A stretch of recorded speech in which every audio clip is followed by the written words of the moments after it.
सारे के सारे साथियों को नमस्कार। फिर से एक नई दिन स्वागत है आपका हिस्टोलॉजी की दुनिया में।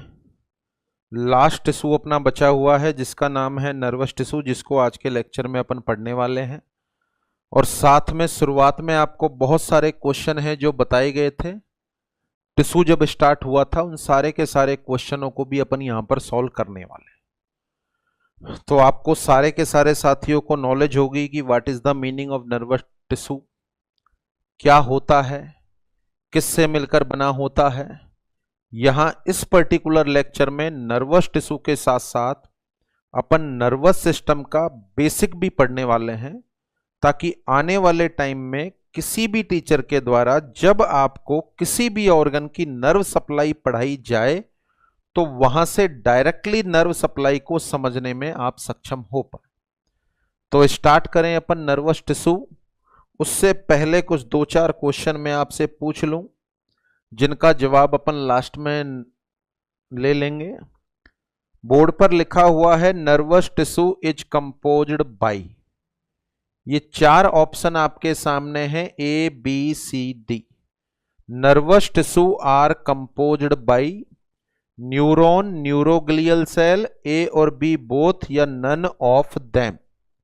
दूसरा क्वेश्चन लिखा हुआ है nervous system is composed by, देखो ऊपर वाले में नर्वस टिश्यू है और दूसरे क्वेश्चन में है nervous system is composed bye. Same option आपके सामने है, तो क्या आंसर आपके दिमाग में आ रहा है? लास्ट में सॉल्व करेंगे इनका आंसर। उसके अलावा यहां पर कुछ वर्ड लिखे हुए हैं। Question number 1 nerve is a, और ये चार ऑप्शन है। Group of axon in CNS, group of axons in PNS, group of cell body in CNS या group of cell body in PNS. तो नर्व क्या होती है? अगर ये चार ऑप्शन आ जाएं तो क्या आंसर आपके द्वारा दिया जाएगा? दूसरा tract is A, what is the tract? और यही चारों ऑप्शन आपके लिए उपलब्ध है। Question number 3 ganglion is a या गैंग्लिया इज ए, ये चारों के चारों ऑप्शन हैं, इनमें से आंसर देना है। Question number 4 nuclei is a. अब क्या आंसर आपके दिमाग में आ रहा है? फटाफट से आंसर लिख लें आप, क्योंकि टॉपिक खत्म होने के बाद ही आंसर का सही क्वेश्चन का सही आंसर अपन ढूंढ पाएंगे।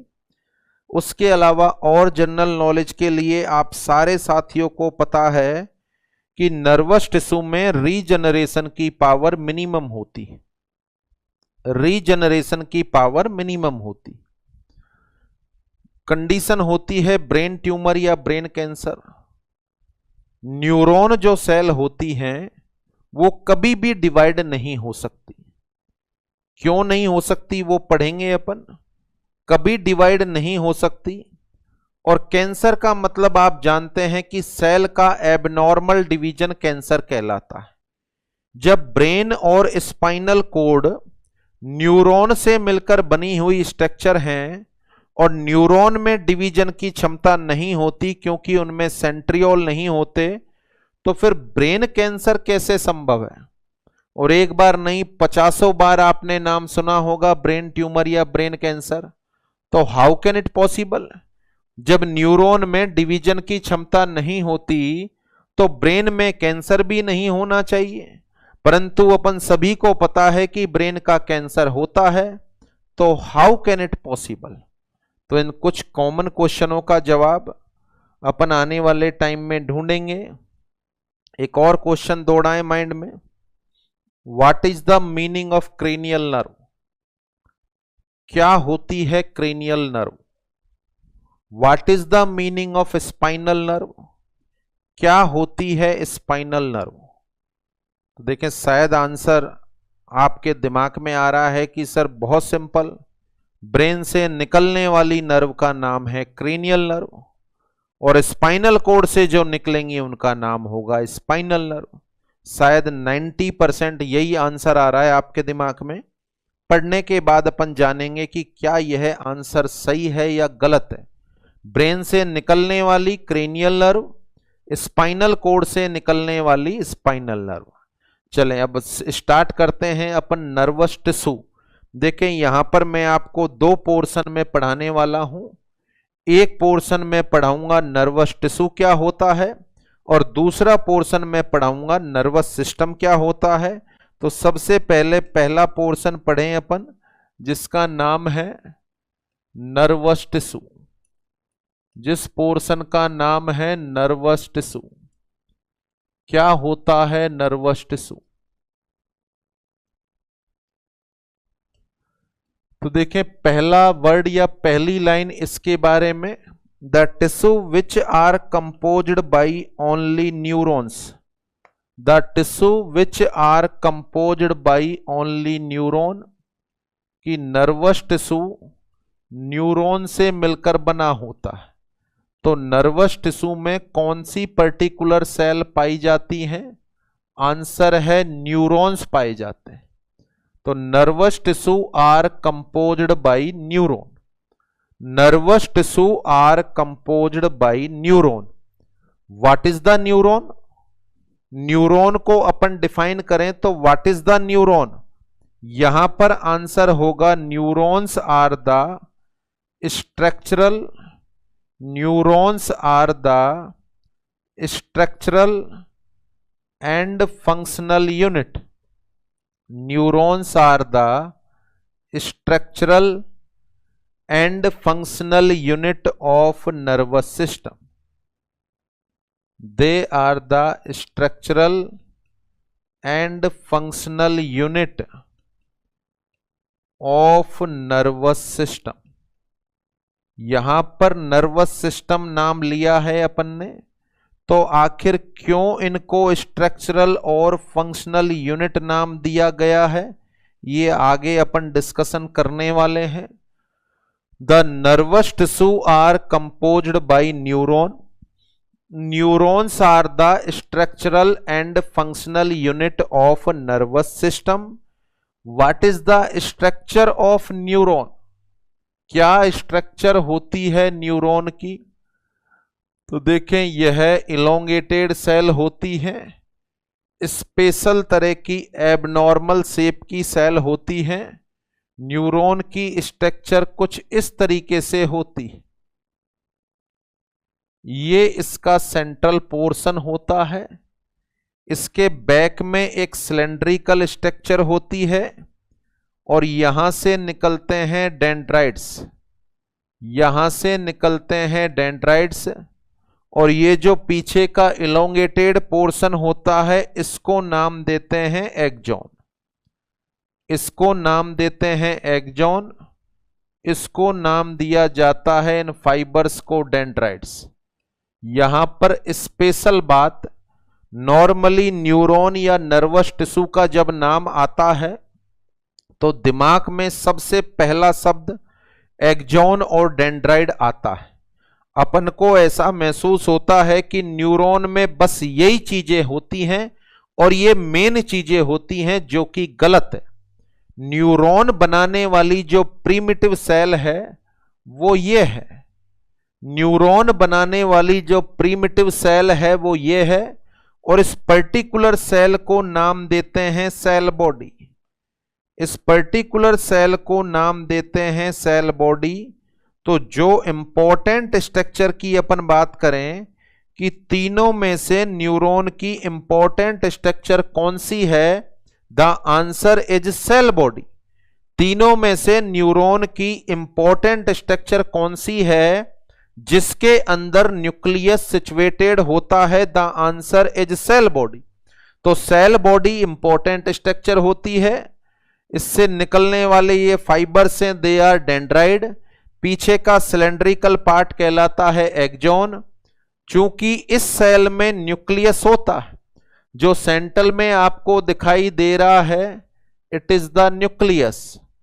फिर भी इन न्यूरॉन के अंदर सेल डिवीजन की क्षमता नहीं होती। फिर भी इन न्यूरॉन के अंदर सेल डिवीजन की क्षमता नहीं होती। क्यों नहीं होती सेल डिवीजन की क्षमता? इस पर यदि गौर करें और आंसर निकालें ये पर्टिकुलर सेल होती है, ये सेल का न्यूक्लियस होता है, इसमें सिलेंड्रिकल स्ट्रक्चर पाई जाती है जिनको अपन सेंट्रियोल बोलते हैं, जिनको किस नाम से जानते हैं अपन, सेंट्रियोल के नाम से जानते हैं। ये सेल में पाए जाने वाले सेंट्रियोल, ये जो सेंट्रियोल होते हैं जब सेल डिवीजन में जाती है, जब सेल डिवीजन में जाती है और यह अपना साइज बड़ा कर लेती है तो ये सेंट्रियोल अपोजिट पोल पर पहुंच जाते हैं, ये सेंट्रियोल अपोजिट पोल पर पहुंच जाते हैं और इनसे स्पिंडल फाइबर निकलने लग जाते हैं। ये स्पिंडल फाइबर क्रोमोसोम को अटैच कर लेते हैं, ये स्पिंडल फाइबर क्रोमोसोम को अटैच कर लेते हैं और लास्ट में क्रोमोसोम का डिवीजन हो जाता है और एक सेल से दो सेल का निर्माण हो जाता है। इस प्रक्रिया को बोलते हैं अपन सेल डिवीजन। 8वीं क्लास से अपन इसको पढ़ते हुए आए हैं, सभी को भली भांति ज्ञान है इसका।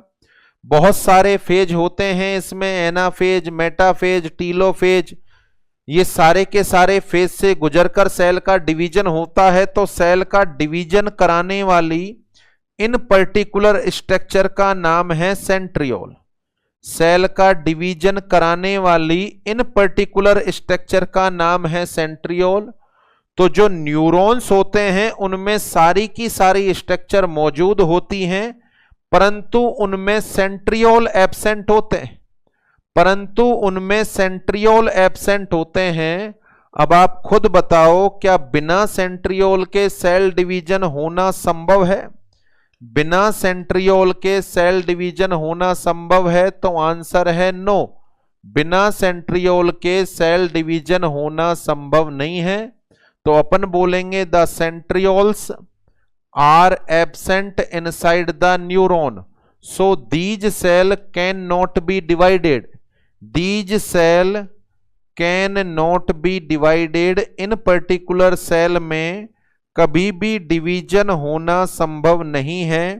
तो यहां से आपके एग्जाम का एक पर्टिकुलर क्वेश्चन सामने आया कि चारों टिश्यू में से कौन से टिश्यू के अंदर रीजनरेशन की पावर मिनिमम होती है, कौन से टिश्यू में की पावर मिनिमम होती है?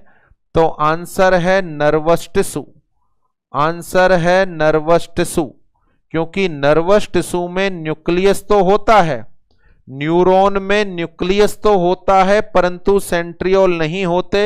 इस वजह से इनमें रीजनरेशन की पावर मिनिमम होती है।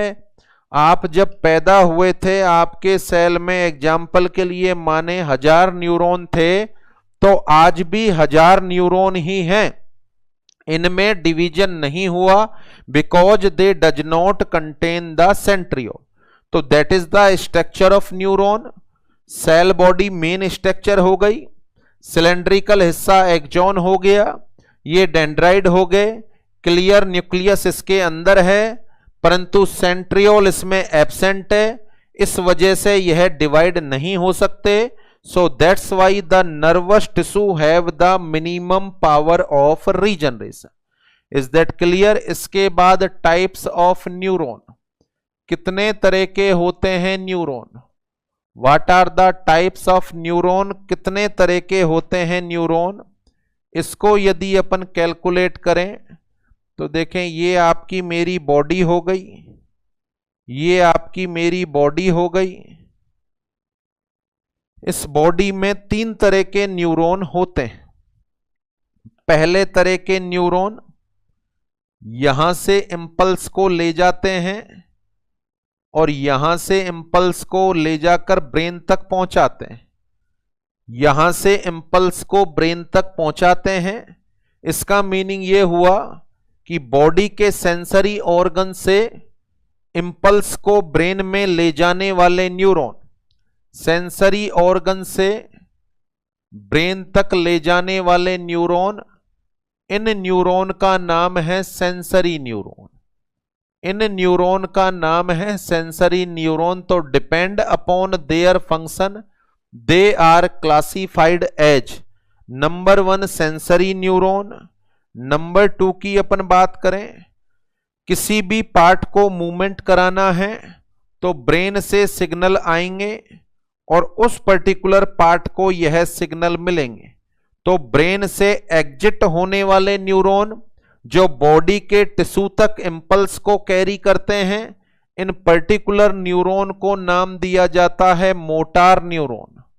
इन पर्टिकुलर न्यूरॉन को नाम दिया जाता है मोटार न्यूरॉन। अब देखें यहां पर बात करें, इन दोनों को कुछ और नामों से भी जाना जाता है। They are also known as afferent neuron और इफरेंट न्यूरॉन। तो देखें, ब्रेन में आने वाले, बॉडी के टिश्यू से ब्रेन में आने वाले न्यूरॉन, इनको तो नाम देते हैं अपन एफरेंट न्यूरॉन। इनको तो नाम देते हैं अपन एफरेंट न्यूरॉन। और ब्रेन से जाने वाले या ब्रेन से एग्जिट होने वाले, ब्रेन में आने वालों का नाम हो गया एफरेंट न्यूरॉन। ब्रेन से एग्जिट होने वाले न्यूरॉन जो ब्रेन से निकलकर बॉडी के पार्ट तक इंपल्स को लेकर जाते हैं, इनको अपन नाम देते हैं इफरेंट न्यूरॉन्स। इनको अपन नाम देते हैं इफरेंट न्यूरॉन। तो देखें, सेंसरी न्यूरॉन या एफरेंट न्यूरॉन कहां से इंपल्स को कहां पर लेकर जा रहे हैं, इंपल्स को कहां से कहां तक लेकर जा रहे हैं? आंसर है बॉडी के पार्ट से सेंट्रल नर्वस सिस्टम तक लेकर जा रहे हैं। बॉडी के पार्ट से सेंट्रल नर्वस सिस्टम तक लेकर जा रहे हैं। मोटार न्यूरॉन देखें कहां से कहां तक लेकर जा रहे हैं, सेंट्रल नर्वस सिस्टम से बॉडी के पार्ट तक लेकर जा रहे हैं। तो इनका आंसर लिखना चाहेंगे अपन, यह इंपल्स को सेंट्रल नर्वस सिस्टम से बॉडी के पार्ट तक कैरी करने के लिए रेस्पॉन्सिबल होते हैं। सेंट्रल नर्वस सिस्टम के से बॉडी के पार्ट तक इंपल्स को ले जाने वाले न्यूरॉन को मोटार न्यूरॉन कहा जाता है। इसके अलावा कुछ ऐसे न्यूरॉन भी होते हैं जो दोनों तरह के फंक्शन परफॉर्म करते हैं। इंपल्स को ले गए ब्रेन तक, इंपल्स को ले गए ब्रेन तक और वापस से इंपल्स को ले आए बॉडी के पार्ट तक। तो सेंसरी और मोटार दोनों का फंक्शन परफॉर्म करने वाले इन पर्टिकुलर न्यूरॉन्स को नाम देते हैं मिक्स न्यूरॉन। इन न्यूरॉन को नाम देंगे मिक्स न्यूरॉन। बोले तो बॉडी के पार्ट से सेंट्रल नर्वस सिस्टम तक इंपल्स को ले जाने वाले और सेंट्रल नर्वस सिस्टम के से बॉडी के पार्ट तक इंपल्स को ले जाने वाले neuron, they are the mix neuron. तो these are the classification of neuron depending upon their function. Function के आधार पर कितने तरह के न्यूरॉन हो गए? सेंसरी न्यूरॉन, ब्रेन में आने वाले, बॉडी के पार्ट से ब्रेन में आने वाले, so that's why they are also known as afferent neuron. Motor neuron, brain से एग्जिट होने वाले efferent neuron, central nervous system से बॉडी के पार्ट तक इंपल्स को ले जाते हैं। कुछ न्यूरॉन दोनों फंक्शन को परफॉर्म करते हैं, so that's why they are called as mix neuron. उसके अलावा दो न्यूरॉन्स जब आपस में कम्युनिकेट करते हैं तो उनके बीच एक जंक्शन का निर्माण होता है। दो न्यूरॉन जब इंपल्स को, ऐसा तो पॉसिबल है नहीं कि न्यूरॉन बॉडी में सिंगल हो, ब्रेन से लेकर बॉडी के पार्ट में हजारों लाखों न्यूरॉन हैं। तो दो न्यूरॉन आपस में कम्युनिकेट करते हैं और दो न्यूरॉन के बीच में बने हुए जंक्शन को अपन नाम देते हैं सिनेप्स। तो इसको अपन बोलेंगे it is the junction, it is the junction by which the neurons communicate. It is the junction by which the neurons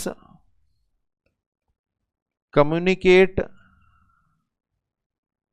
with each other.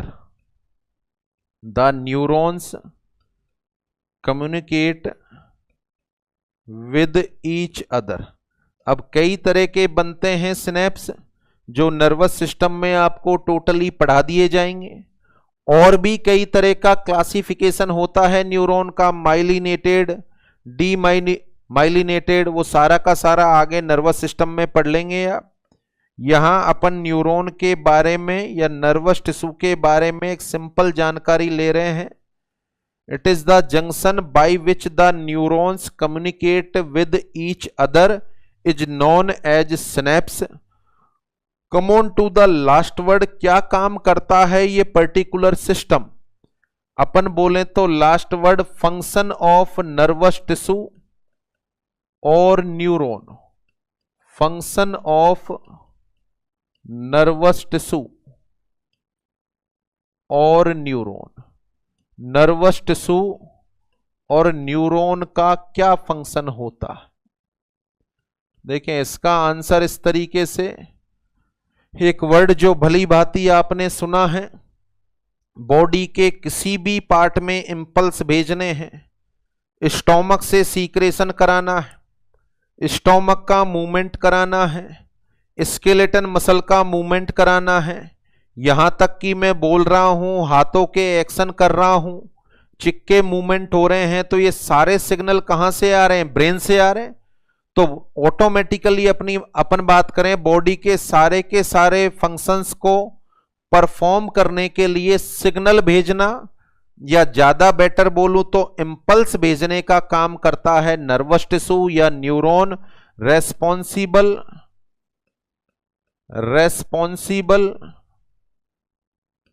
To produce the impulse, responsible to produce the impulse या impulses for functioning। Body के part को काम कराने के लिए, impulse भेजने के लिए रेस्पॉन्सिबल होता है नर्वस टिश्यू या न्यूरॉन्स।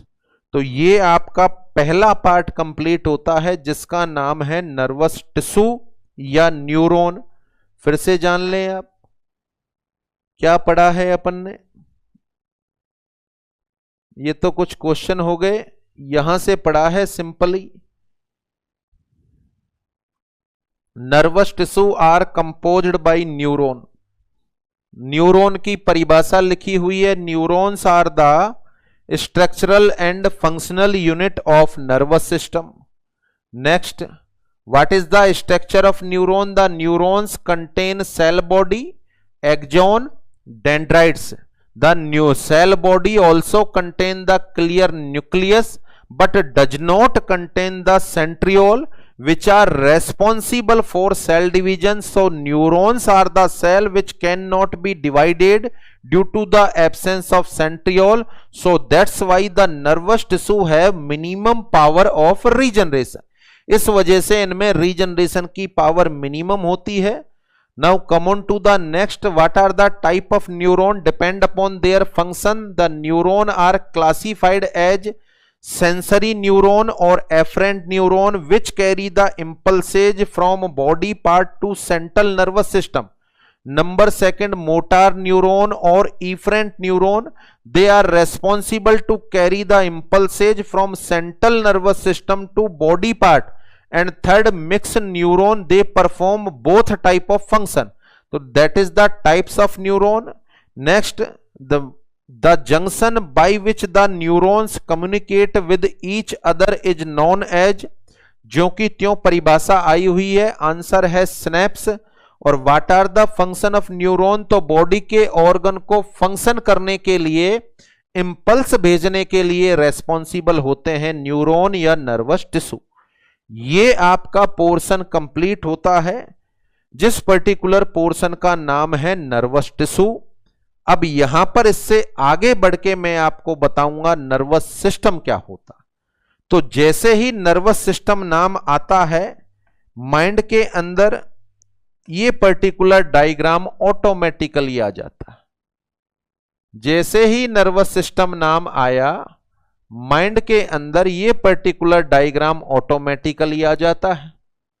ये तो है ब्रेन और that is spinal cord. Brain और स्पाइनल कोड ये अपना नर्वस सिस्टम है, परंतु इतना ही सीमित थोड़ी है, इतना ही सीमित थोड़ी है। यहां पर बहुत सारे ऐसे पार्ट हैं, जब ऑटोनॉमस फंक्शन होंगे तो यहां से बहुत सारे नर्व हैं जो बाहर निकलेंगी। बहुत सारी नर्व हैं जो बाहर निकलेंगी और बहुत सारी नर्व हैं जो अंदर एंटर होंगी। ब्रेन से बाहर निकल रही हैं और ब्रेन में एंटर हो रही हैं। बहुत सारी नर्व हैं जो स्पाइनल कॉर्ड में एंटर होंगी और इनमें से कुछ स्पाइनल कॉर्ड से बाहर भी निकलेंगी। तो देखें, जैसे ही अपन ने नाम लिया नर्वस सिस्टम, तो नर्वस सिस्टम का नाम लेते ही माइंड में पहला वर्ड आता है। क्या है नर्वस सिस्टम में?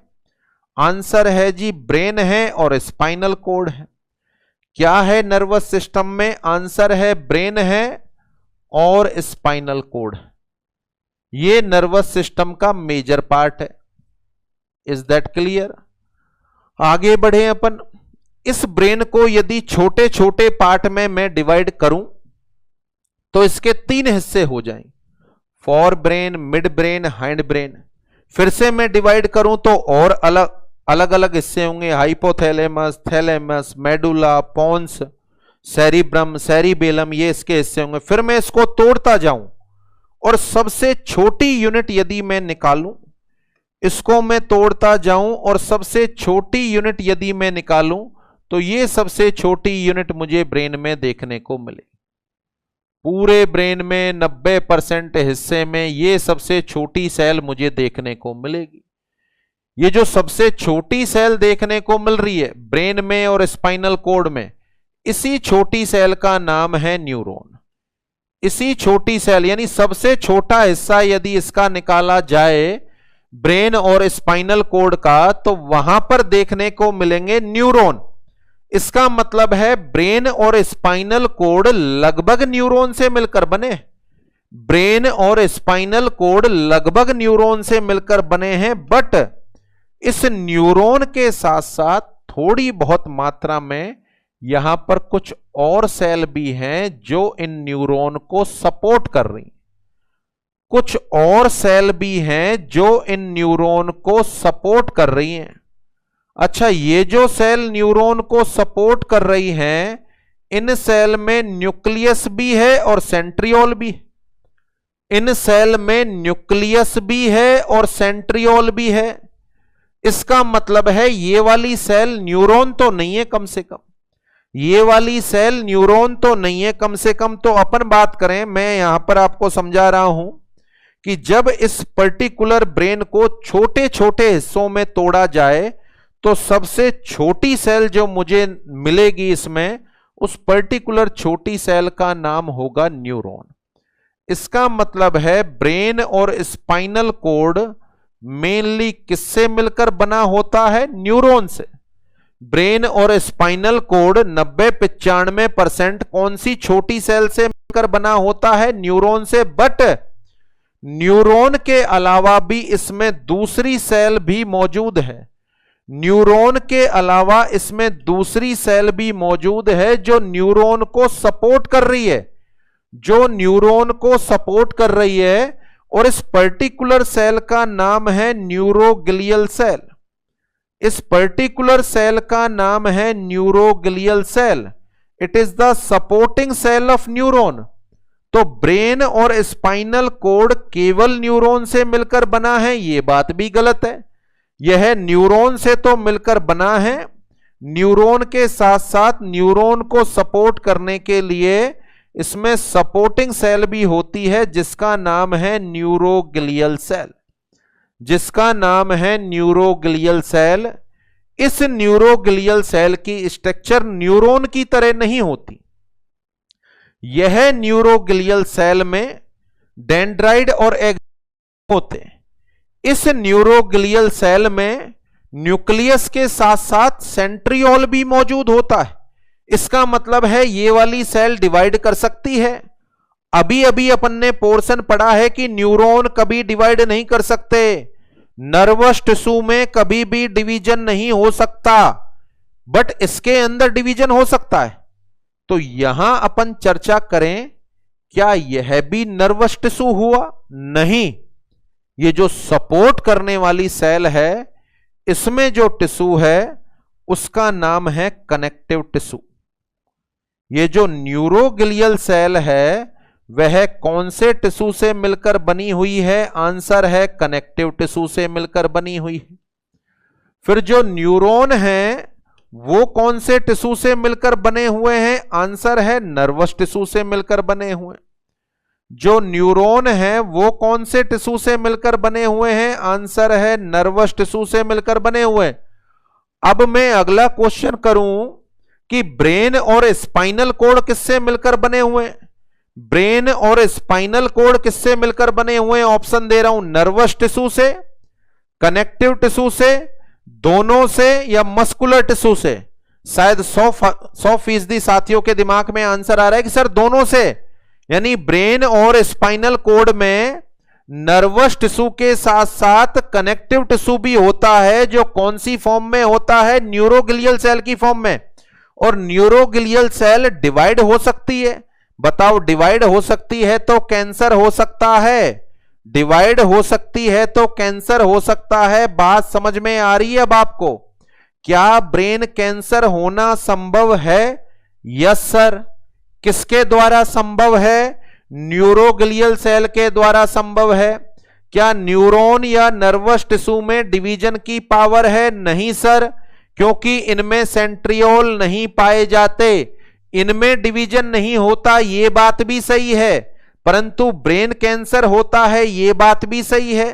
क्या ब्रेन कैंसर न्यूरॉन से एराइज होगा? नहीं, यह न्यूरोग्लियल सेल से एराइज होगा। और इस पर्टिकुलर कैंसर को नाम देते हैं ग्लियोमा। ब्रेन में जो कैंसर या ट्यूमर एराइज होता है उसको नाम देते हैं ग्लियोमा। समझ में आ रहा होगा आपको कि ग्लियोमा नाम क्यों दिया जाता है? क्योंकि यह एराइज होता है न्यूरोग्लियल सेल से। ग्लियोमा क्यों नाम दिया जाता है? Because it has been arised from neuroglial cell. Is that clear? तो इस तरीके से ब्रेन और स्पाइनल कॉर्ड की स्ट्रक्चर है। और इसी में अपन एनालिसिस करें। देखो, ब्रेन और स्पाइनल कॉर्ड ये सेंट्रल यूनिट है। ब्रेन और स्पाइनल कॉर्ड ये सेंट्रल यूनिट है जो बॉडी के सारे फंक्शन को कंट्रोल करेंगी। इसका मतलब है सेंट्रल यूनिट ब्रेन और स्पाइनल कॉर्ड जो बॉडी के सारे फंक्शन को कंट्रोल करेंगी, इनको अपन डिवाइड करें और इनको नाम दे दें सीएनएस। सीएनएस बोले तो central nervous system. Central nervous system के कौन कौन से हिस्से हो जाएंगे? आंसर है ब्रेन और स्पाइनल कॉर्ड। कौन कौन से हिस्से हो जाएंगे? आंसर है ब्रेन और स्पाइनल कॉर्ड। इसके अलावा कुछ ऐसी नर्व हैं जो ब्रेन से बाहर निकल रही हैं और अंदर जा रही हैं। ब्रेन में अंदर आने वाली और बाहर निकलने वाली इन पर्टिकुलर नर्व का नाम है क्रेनियल नर्व। देखो, ब्रेन में आने वाली और ब्रेन से जाने वाली इन पर्टिकुलर नर्व का नाम है क्रेनियल नर्व। उसके अलावा स्पाइनल कॉर्ड में आने वाली और स्पाइनल कॉर्ड से जाने वाली इन पर्टिकुलर नर्व का नाम है स्पाइनल नर्व। अच्छा, क्रेनियल नर्व और स्पाइनल नर्व, क्रेनियल नर्व और स्पाइनल नर्व, ये जो नर्व हैं यह सेंट्रल प्रोसेसिंग यूनिट है क्या, या सेंट्रल पार्ट है क्या? नहीं, ये तो पेरीफेरल पार्ट है। They are the peripheral part. तो अपन इनको क्यों ना इंक्लूड कर दें पेरीफेरल नर्वस सिस्टम में? क्यों ना अपन इंक्लूड कर दें पेरीफेरल नर्वस सिस्टम में? तो देखें, यहां पर नर्वस सिस्टम के दो तरह के डिवीजन हो गए, सेंट्रल नर्वस सिस्टम और peripheral nervous system. Central nervous system में कौन कौन सी चीज आएगी? ब्रेन और spinal cord. Peripheral nervous system में कौन कौन सी चीज आएगी? क्रेनियल नर्व और स्पाइनल नर्व। अब क्रेनियल नर्व की परिभाषा जो शुरुआती लेक्चर में मैंने पूछी थी और आपके दिमाग में आई थी कि सर क्रेनियल नर्व का मतलब ब्रेन से निकलने वाली। अगर आप ये परिभाषा बोलते हो तो ब्रेन से निकलने वाली का मतलब तो मोटार नर्व हो जाएगा। क्या सारी की सारी क्रेनियल नर्व मोटार नर्व होती है? नहीं, स्पाइनल कॉर्ड से निकलने वाली स्पाइनल नर्व कहलाती है। नो, इससे निकलने वाली का मतलब क्या हुआ? सारी की सारी मोटार हो जाएंगी। क्या सारी की सारी मोटार होती है? नहीं, परिभाषा में भी परिवर्तन करना होगा। ब्रेन से बाहर निकलने वाली और ब्रेन में अंदर आने वाली नर्व को क्रेनियल नर्व बोलते हैं। स्पाइनल कॉर्ड में अंदर आने वाली और स्पाइनल कॉर्ड से बाहर निकलने वाली नर्व को स्पाइनल नर्व बोलते हैं। नर्वस सिस्टम के मेनली दो डिवीजन होते हैं, सेंट्रल नर्वस सिस्टम और peripheral nervous system. Central nervous system में आता है ब्रेन और स्पाइनल कॉर्ड, और पेरिफेरल नर्वस सिस्टम में क्या आएगा, क्रेनियल नर्व और स्पाइनल नर्व। अगर मैं आपसे पूछूं कि नर्वस सिस्टम कौन से टिश्यू से मिलकर बना है, केवल नर्वस टिश्यू से, केवल कनेक्टिव टिश्यू से, नर्वस और कनेक्टिव टिश्यू दोनों से, तो बताएं 100% आंसर आ रहा है कि सर दोनों से मिलकर बना है। जो न्यूरॉन है वो तो नर्वस टिश्यू हो गया और जो न्यूरोग्लियल सेल है वो कनेक्टिव टिश्यू हो गया। इसमें डिवीजन की पावर होती है जबकि न्यूरॉन में डिवीजन की पावर नहीं होती। Is that clear? तो ब्रेन और स्पाइनल कॉर्ड में दोनों तरह का टिश्यू पाया जाता है। अब इसका 90% हिस्सा या मेन जो काम करने वाली यूनिट है वो तो न्यूरॉन है।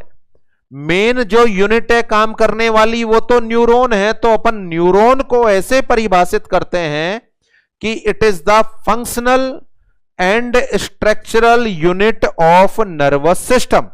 It is the functional and structural unit of nervous system. Is that clear? तो यहां पर ये सारे के सारे पार्ट का मतलब आपको समझ में आ गया। और यहां पर कुछ पार्टों को अपन पढ़ें तो देखें, अलग से डायग्राम शो करना होगा, ज्यादा ही जटिल हो गया। ये ब्रेन और ये स्पाइनल कॉर्ड, यहां अपन बात करें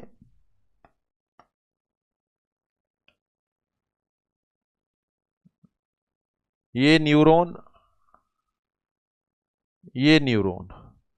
गौर करने वाली बात है कि न्यूरॉन जो होते हैं आपस में मिल जाते हैं। न्यूरॉन जो होते हैं वो आपस में मिल जाते हैं इस तरीके से, और जब न्यूरॉन मिलेंगे तो इनके एक्सॉन भी मिलेंगे, जब न्यूरॉन मिलेंगे तो इनके एक्सॉन भी मिलेंगे। ये न्यूरॉन हैं, ये आपस में मिक्स हो गए, बहुत सारे न्यूरॉन ने ग्रुप बना लिया, गुच्छा बना लिया। जब न्यूरॉन ने गुच्छा बनाया तो इनके एक्सॉन ने भी गुच्छा बना लिया। तो देखो ये तो सेल बॉडी का मिलन हो गया, ये तो सेल बॉडी का मिलन हो गया, और ये एक्सॉन का मिलन हो गया। Is that clear? ये सेल बॉडी का मिलन हो गया, ये तो एक्सॉन का मिलन हो गया, और ये सेल बॉडी का मिलन हो गया। जब ये कोड में ये न्यूरॉन आपस में मिल रहे हैं तो यहां से बाहर निकलने वाले या अंदर आने वाली ये जो पर्टिकुलर नर्व हैं, अंदर आने वाली और बाहर निकलने वाली ये जो नर्व हैं, ये भी आपस में मिल जाएंगी। अच्छा, ये पेरिफेरल पार्ट है, ये पेरिफेरल पार्ट है। तो देखो गौर करें, ये पेरिफेरल पार्ट में ये तो सेल बॉडी ने गुच्छा बना लिया, ये तो सेल बॉडी ने गुच्छा बना लिया, और ये ग्रुप या गुच्छा बन गया किसका, एक्सॉन का। दो हिस्से हो गए, देखो गौर करें, दो हिस्सों में डिवीजन कर रहे हैं। ये तो सीएनएस वाला पार्ट हो गया और ये पीएनएस वाला पार्ट हो गया। बहुत सारे न्यूरॉन आपस में मिल गए। गौर करने वाली बात है, जब बहुत सारे न्यूरॉन आपस में मिलेंगे, बहुत सारे न्यूरॉन आपस में मिलेंगे तो कैसे मिलेंगे, सेल बॉडी मिलेंगी आपस में, और सेल बॉडी के साथ साथ इनके एक्सॉन भी मिलेंगे। सेल बॉडी मिलेंगी और सेल बॉडी के साथ साथ इनके एक्सॉन भी मिलेंगे। तो देखो गौर करो, ये जो हिस्सा है सेंट्रल नर्वस सिस्टम वाला है, ये जो हिस्सा है ये पेरिफेरल नर्वस सिस्टम वाला है। तो जब बहुत सारे न्यूरॉन का मिलन होता है तो बहुत सारे न्यूरॉन में जब इनकी सेल बॉडी का मिलन है, ये सेल बॉडी का गुच्छा हो गया, इसको अपन नाम देते हैं न्यूक्लियाई। किस नाम से जानेंगे अपन, nuclei. What is the nuclei? It is the group of cell body in CNS. Group of cell body in CNS, central nervous system में सेल बॉडी का आपस में ग्रुप बनाना, यह कहलाता है न्यूक्लियाई। ये इनके एक्सॉन का गुच्छा हो गया या एक्सॉन का ग्रुप हो गया। तो सेंट्रल नर्वस सिस्टम में जो एक्सोन आपस में मिल जाते हैं इनको अपन नाम देते हैं ट्रैक्ट। क्या नाम देते हैं अपन? ट्रैक्ट। देखें सिंपल वे में समझ रहे हैं अपन। सेंट्रल नर्वस सिस्टम और पेरिफेरल नर्वस सिस्टम में बहुत सारे न्यूरॉन आपस में मिल जाते हैं और ग्रुप बना लेते हैं। जब न्यूरॉन आपस में मिलेंगे तो सेल बॉडी मिलेंगी और उनके एक्सोन भी मिलेंगे। तो सेंट्रल नर्वस सिस्टम में जब इनका मिलन होता है तो सेल बॉडी का जो ग्रुप बनता है उसको तो नाम देते हैं न्यूक्लियाई, और जो एक्सोन का ग्रुप बनता है उसको नाम देते हैं अपन ट्रैक्ट। सेम इसी तरह का काम पेरिफेरल नर्वस सिस्टम में भी होगा। बहुत सारे न्यूरॉन आपस में मिलकर ग्रुप बना लेंगे, तो बहुत सारे न्यूरॉन जब ग्रुप बनाएंगे तो इनकी सेल बॉडी का ग्रुप भी बनेगा। ये जो सेल बॉडी का ग्रुप बनेगा यहां पर, इसको नाम देंगे अपन गैंग्लियन। जिसको सेंट्रल नर्वस सिस्टम में आप न्यूक्लियाई नाम दे रहे हो, जिसको सेंट्रल नर्वस सिस्टम में आप न्यूक्लियाई नाम दे रहे हो, उसी को पेरिफेरल नर्वस सिस्टम में नाम देंगे गैंग्लियन। और ये जो एक्सोन का ग्रुप बना हुआ है पेरिफेरल नर्वस सिस्टम में, इसको अपन नाम देंगे नर्व। इसको अपन नाम देंगे नर्व। तो गौर करें आप, जिसको आप वहां ट्रैक्ट बोल रहे हो सेंट्रल नर्वस सिस्टम में, जिसको ट्रैक्ट बोल रहे हो पेरिफेरल नर्वस सिस्टम में किस नाम से जाना जाएगा? उसको नर्व के नाम से जाना जाएगा। Is that clear? तो सेंट्रल नर्वस सिस्टम और पेरिफेरल नर्वस सिस्टम में बहुत सारे न्यूरॉन जब आपस में मिल जाते हैं तो वो कौन कौन सी स्ट्रक्चर बनाते हैं? सेल बॉडी में तो बनेगी न्यूक्लियाई और गैंग्लियन, और जो एक्सोन है उनमें बनेगा ट्रैक्ट और नर्व। ट्रैक्ट कहां पर बोलते हैं अपन? सेंट्रल नर्वस सिस्टम में। नर्व कहां पर बोलते हैं अपन? पेरिफेरल नर्वस सिस्टम में। न्यूक्लियाई कहां इस्तेमाल करते हैं अपन? सेंट्रल नर्वस सिस्टम में। और यहां गैंग्लियन कहां इस्तेमाल करते हैं अपन? पेरिफेरल नर्वस सिस्टम में। Is that clear? तो ये बहुत सारे वर्ड हैं नर्वस सिस्टम के जिनका आंसर मेरे हिसाब से आपके दिमाग में आ गया, क्लियर हो गया। ये दूसरा पोर्शन है जिसको मैंने समझाया है, जिसका नाम है नर्वस सिस्टम।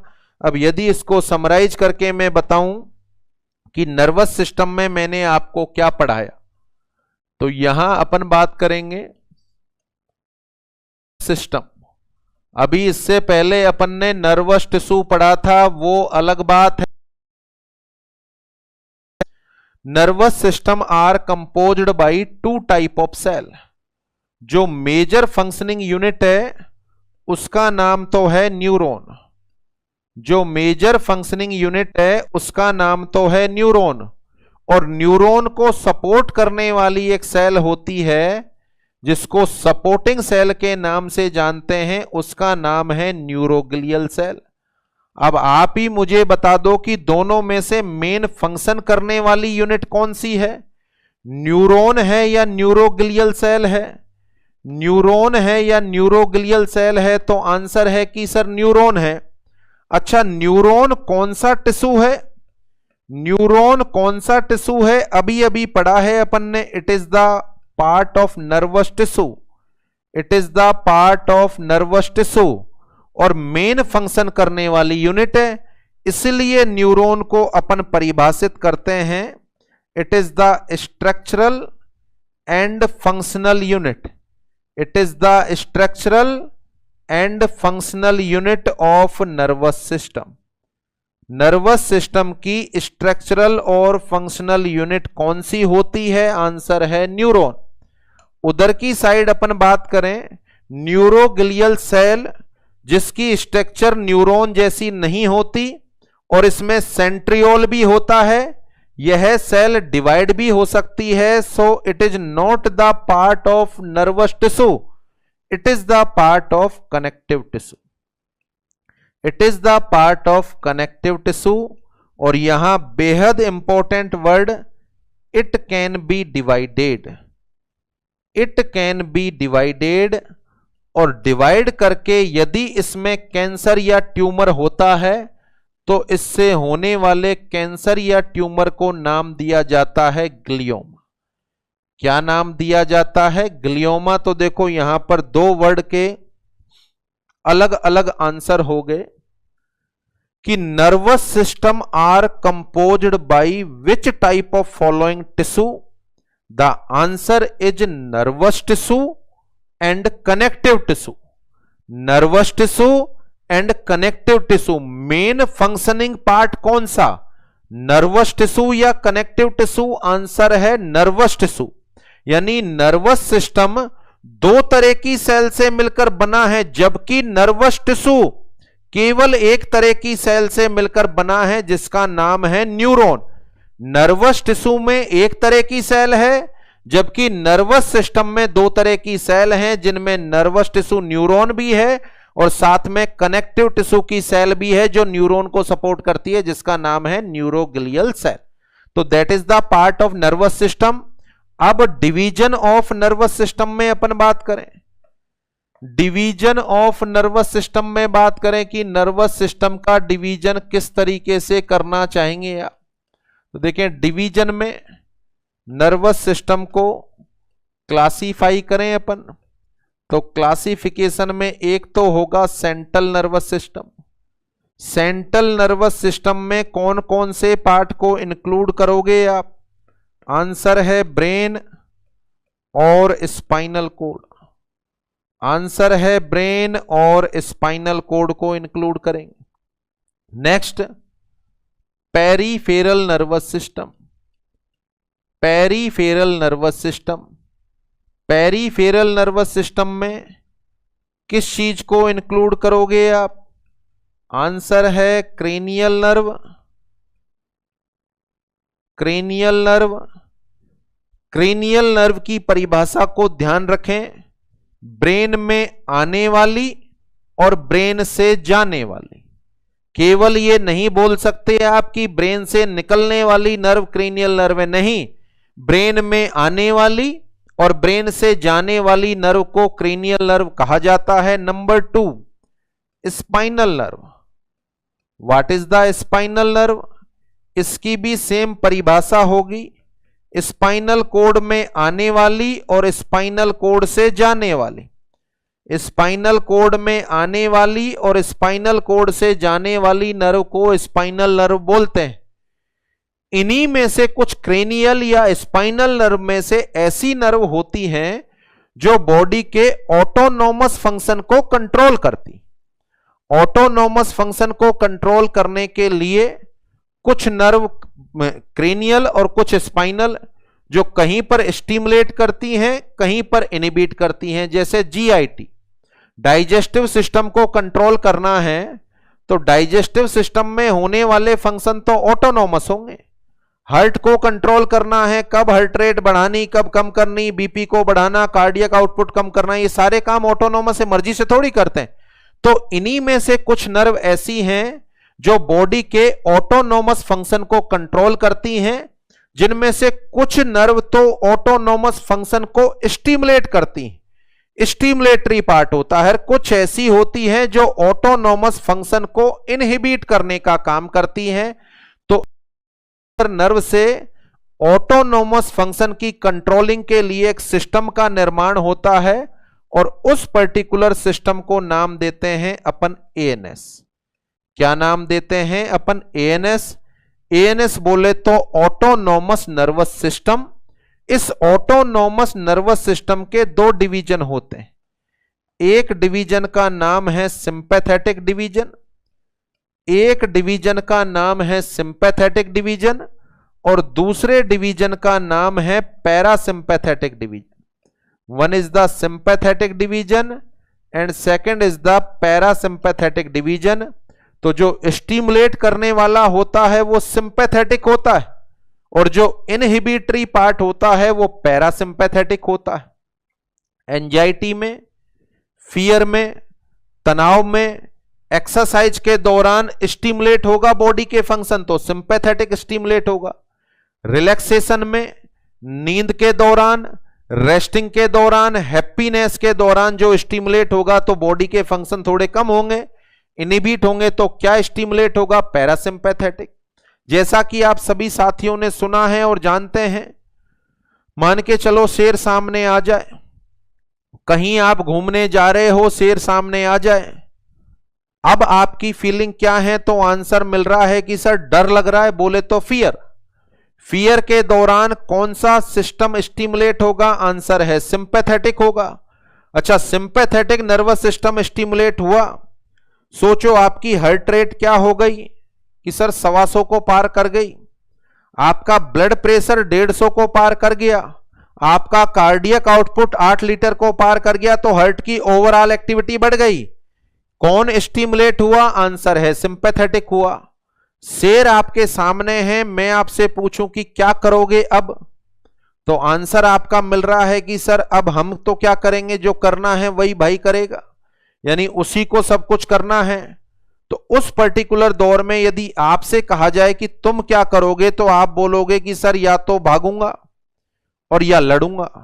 बोले तो मरता क्या नहीं करता, या तो भागूंगा या मैं लड़ूंगा, या तो लड़ूंगा बोले तो फाइट, और या भागूंगा बोले तो फ्लाइट। शेर के सामने आने पर दो ही काम करोगे, या तो भाग जाओ और या फिर उससे लड़ो। तो फाइट और फ्लाइट रेस्पॉन्ड स्टार्ट हो जाएगा। इसलिए सिंपैथेटिक नर्वस सिस्टम का नाम आप सारे साथियों ने सुना हुआ है, that is also considered as fight and flight respond. It is also considered as fight and flight respond. यहां तक मेरा पढ़ाने का जो मेन पर्पज है वो ये है, ये सारी चीजों को डिटेल में आप 25, 30, 40 घंटों के अंदर नर्वस सिस्टम में पढ़ने वाले हो। परंतु आने वाले टाइम में जब कोई भी टीचर आपको सिस्टम पढ़ाएगा तो सिस्टम के अंदर नर्व सप्लाई पढ़ाएगा, और नर्व सप्लाई वो यहां से स्टार्ट करेगा, क्योंकि जीआईटी आप पढ़ेंगे तो ऑटोनोमस होगा, कार्डियोवैस्कुलर पढ़ेंगे तो ऑटोनोमस होगा, सारे ऑटोनोमस फंक्शन है, तो यहां से स्टार्ट करेंगे। तो दो तरह के नर्व फाइबर होंगे, स्टिमुलेटरी फाइबर सिंपैथेटिक, और इनहिबिटरी फाइबर कौन से होंगे? पैरासिम्पैथेटिक। Is that clear? तो it is the division of nervous system. दो पार्ट में डिवाइड कर दिया, central nervous system, peripheral nervous system. Central nervous system में ब्रेन और spinal cord, peripheral nervous system में क्रेनियल नर्व, स्पाइनल नर्व और autonomous nervous system. What is the cranial nerve? Brain में आने वाली और ब्रेन से जाने वाली। What is the spinal nerve? Spinal cord में आने वाली और स्पाइनल कोड से जाने वाली।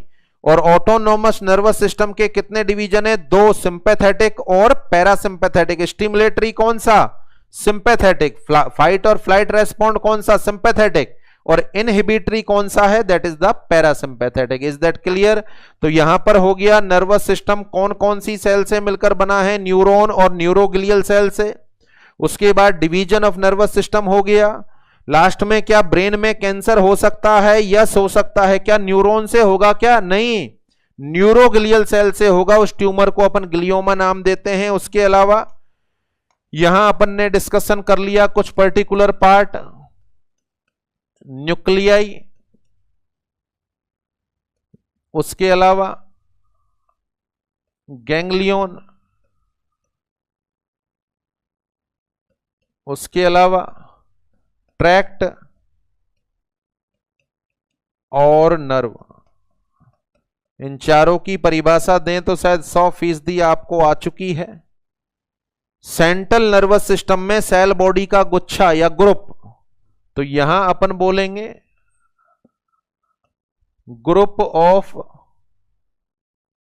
Cell body in CNS. Group of cell body, जो न्यूरॉन की सेल बॉडी है उनका ग्रुप बना लेना। Group of cell body in CNS ganglion, group of cell body in PNS, group of cell body in PNS. What is the tract? Group of axons, group of axons in CNS. And what is the nerve? Group of axon in PNS, group of axon in PNS. Is that clear? तो यहां पर दो तरह के part मैंने आपको समझा दिए, पढ़ा दिए, शायद 100% आपको समझ में भी आ गए। फिर से रिवीजन मोड पे चलें अपन। यहां से अपन ने स्टार्ट किया, दो पोर्शन मैंने पढ़ाए हैं। नर्वस टिश्यू अलग पढ़ा दिया, नर्वस सिस्टम अलग पढ़ा दिया। नर्वस टिश्यू को सुने आप, it is composed by neurons. Nervous tissue में केवल एक तरह की सेल है, neuron. What is the neuron? Neuron are the structural and functional unit of nervous system. क्यों होती है ये समझ में आ गया आपको, पूरा नर्वस सिस्टम के बारे में बता दिया। तो नर्वस सिस्टम को बनाने वाली मेजर सेल होती है neuron, so that's why it is the structural and functional unit.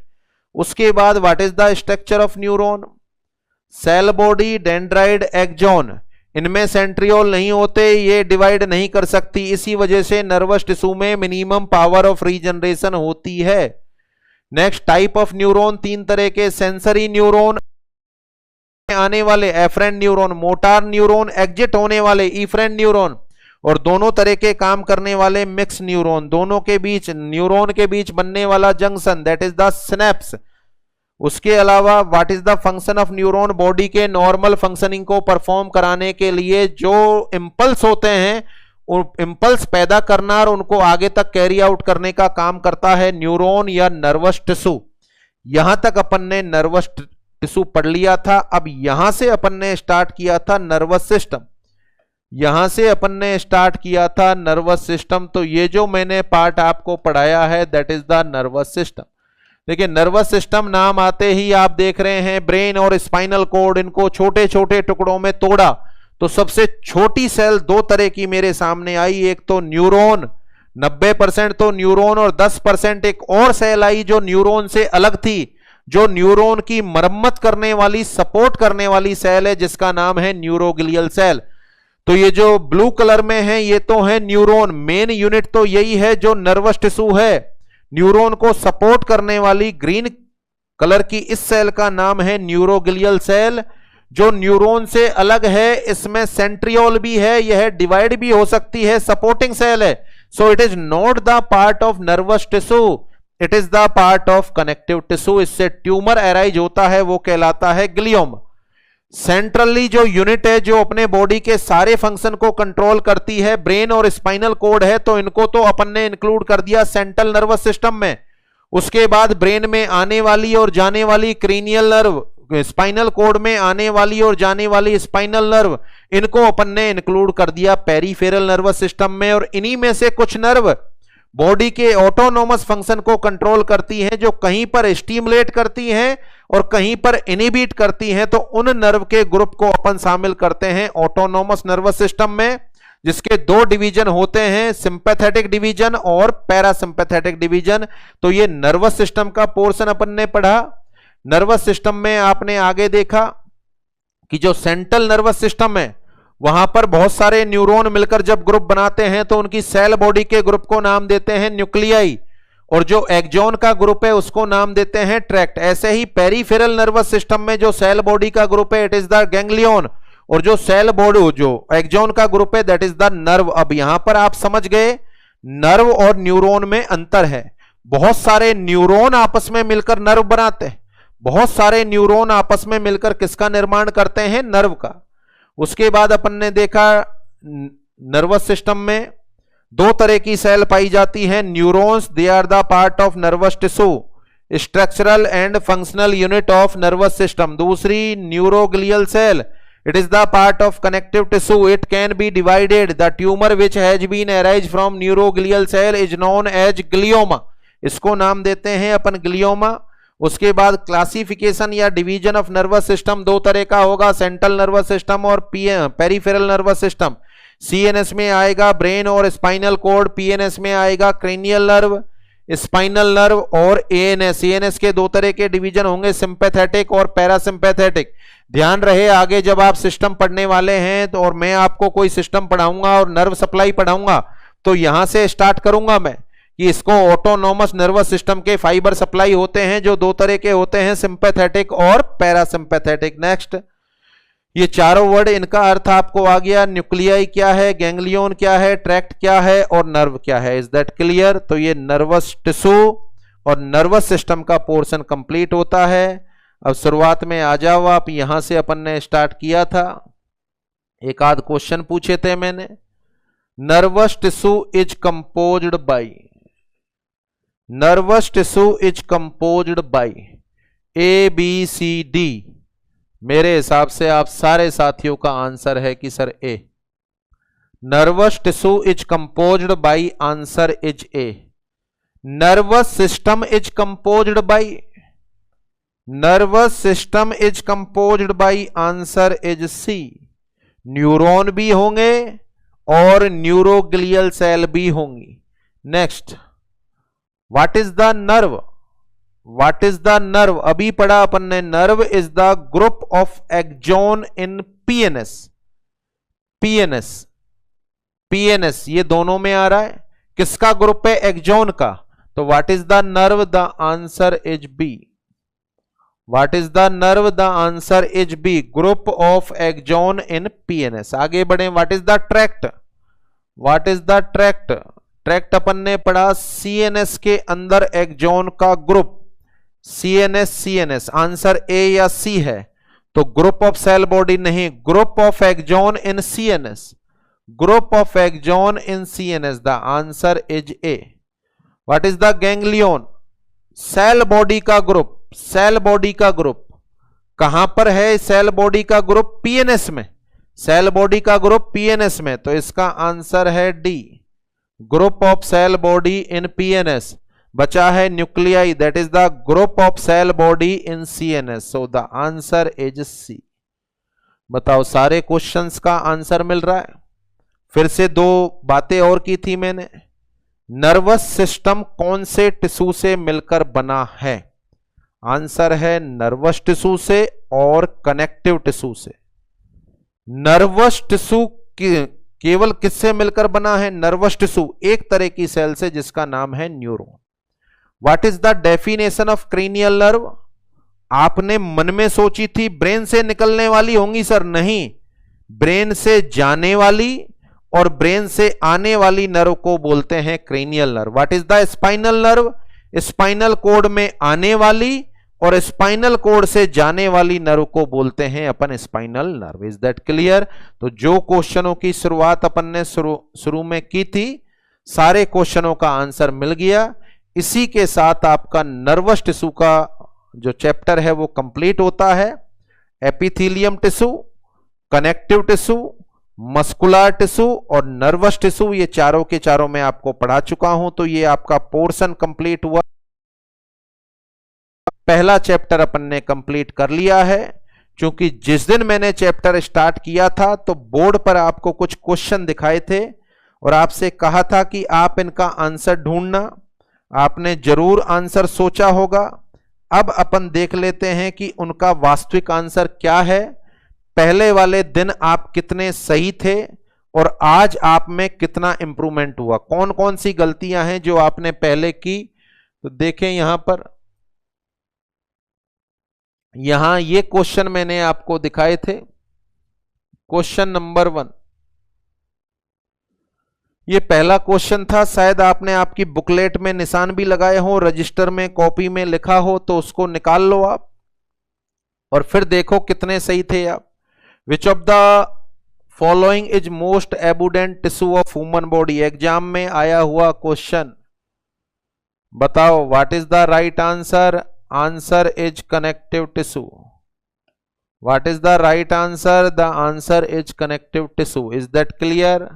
आगे बढ़े आप। Question number 2, which of the following tissue is responsible for protection? Protection करने वाला टिश्यू, प्रोटेक्शन तो स्किन से होता है। So the answer is epithelium tissue. आगे बढ़े आप। Question number 3, responsible for absorption? 100% आपको पता है, answer is epithelium tissue. Absorption के लिए रेस्पॉन्सिबल कौन होगा? आंसर है epithelium tissue is responsible for absorption. Next question, which of the following tissue is responsible to provide the mechanical support of human body? तो possible है, कुछ साथियों ने इसका आंसर मसल सोचा होगा। मसल सोचा है, इसका मतलब गलत है। वास्तविक आंसर क्या है? Connective tissue. बोन और कार्टिलेज देती हैं मैकेनिकल सपोर्ट, तो और कौन सा टिश्यू है वो? Connective tissue. तो इसका आंसर है कनेक्टिव टिश्यू। अगला question, question number 5, which of the following tissue is responsible for contraction? तो मुझे नहीं लगता कि किसी ने भी गलत सोचा होगा। The answer is muscular tissue. The answer is muscular tissue. Next question number 6, which of the following tissue is responsible for impulse generation. यहां भी 100% साथियों ने इसका आंसर सही सोचा होगा। Answer is nervous tissue. Next question, question number 7, which of the following tissue है minimum power of regeneration. लगभग सभी ने सही सोचा होगा। Answer is nervous tissue. और क्यों है ये, इसका आंसर भी मिल गया, क्योंकि इसमें न्यूरॉन होते हैं और न्यूरॉन की सेल कभी डिवाइड नहीं होती क्योंकि उनके अंदर सेंट्रियोल एब्सेंट होते हैं। Next, subcutaneous tissue is a epidermis, dermis, subcutaneous. और सबक्यूटेनियस में कौन सा टिश्यू मौजूद है? आंसर है कनेक्टिव टिश्यू। आंसर है connective tissue. Next question, question number 9, tunica intima. Tunica intima blood vessel की सबसे अंदर वाली दीवार में कौन सा टिश्यू होगा? पढ़ लिया अपन ने, शरीर में सबसे बाहर एपिथेलियम और शरीर में सबसे अंदर भी कौन सा टिश्यू है? Epithelium. So the answer of that question is epithelium tissue. Next, tunica adventitia is composed by. Blood vessel की सबसे बाहरी दीवार, ध्यान हो तो आपको बता दिया है। बॉडी में सबसे अंदर एपिथेलियम, बॉडी में सबसे बाहर एपिथेलियम, परंतु जो अंदरूनी ऑर्गन है उनके बाहर होता है कनेक्टिव टिश्यू। ध्यान हो तो प्लूरा, पेरिटोनियम, हार्ट की पेरिकार्डियम, पेरीमेट्रियम, ट्यूनिका एडवेंसिया, ये सारी की सारी सबसे बाहरी लेयर हैं। तो क्या आंसर देना चाहोगे आप? Answer is connective tissue.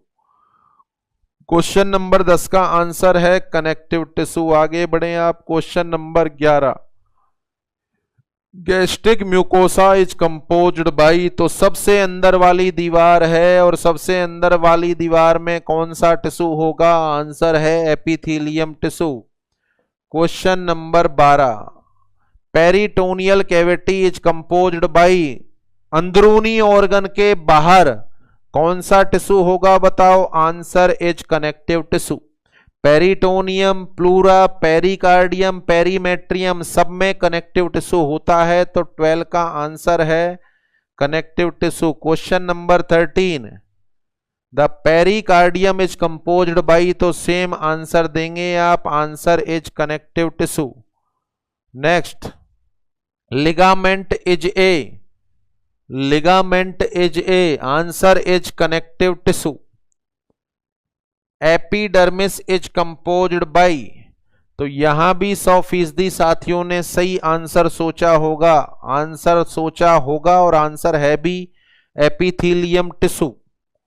Epidermis is composed by epithelium tissue. Next, question number 16, शायद यहां पर भरपूर गलतियां की होंगी। मेरा ऐसा अनुमान है कि बहुत सारे साथियों ने इसका आंसर भी एपिथेलियम सोचा होगा, जो अब चेंज हो चुका है। आंसर एपिथेलियम नहीं आएगा। Dermis is composed by connective tissue. Dermis is composed by connective tissue.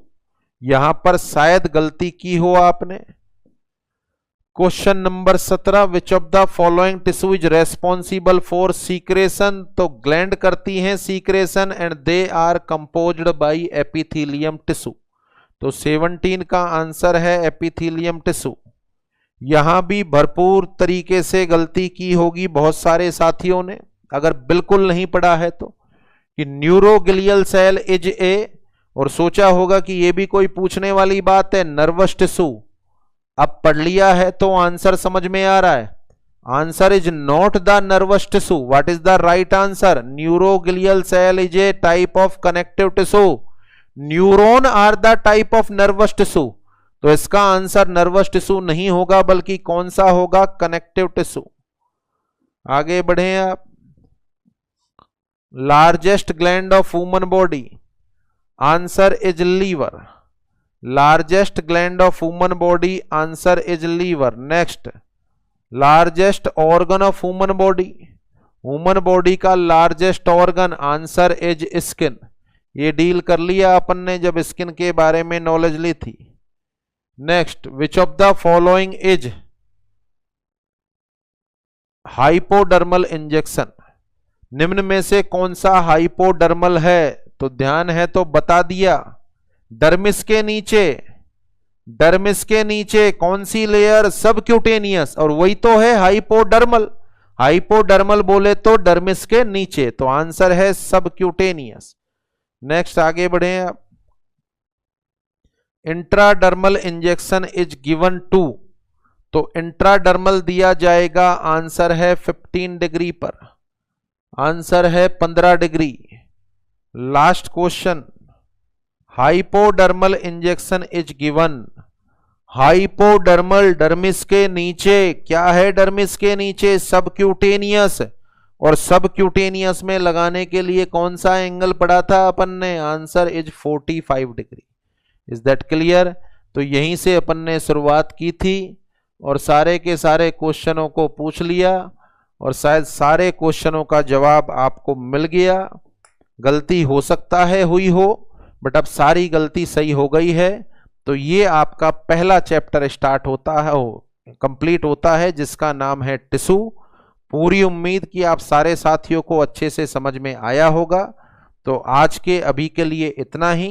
Next class में फिर से मिलते हैं अपन एक नए टॉपिक के साथ। तो आप साथियों का तहे दिल से बहुत बहुत धन्यवाद।